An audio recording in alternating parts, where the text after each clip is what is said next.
MKCG medical general surgery विभाग में चिकित्सित होती पूर्वतन विधायक विक्रम पंडा। पूर्वर गलब्लाडर रे स्टोन थिला एबे पाइल्स रे जंत्रणा अनुभव करुछंती मात्र तांको जेल खाद्य दि जाउथबानी प्रश्न उठिछि।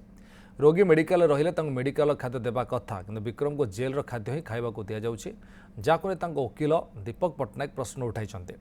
अपरपक्षे मेडिकल विक्रम पंडा डिस्चार्ज को नहीं प्रतिक्रिया रखिंट मेडिकल सुपरिटेडेंट से कहते मेडिकल कमिटी गठन कर विक्रम पंडा स्वास्थ्य अवस्था में संपूर्ण जांच करेंगे से तदंत कर रिपोर्ट प्रदान करने परवर्त निष्पत्ति निया।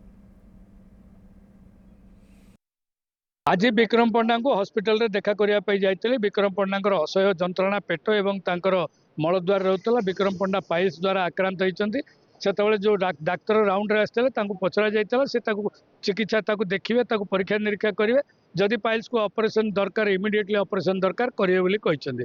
द्वितीय कथा है डाक्तर को आम प्रश्न करूँ जेल खाद्य किपर दि जाए परदिन फेर आसिक आडमिट होती पेन एब्डोमेन टिके कमुची फेर मझे मझे होती कि ब्लीडिंग इन स्टूल कंटिन्यू कर जहाँ मुझे खबर पाई किंतु काली ओराली से नौकरी इंजेक्टेबल नवा दरकार होनी नॉर्मल डाएट भी एडवाइस दिगला। आज गोटे कमिटी गठन कराई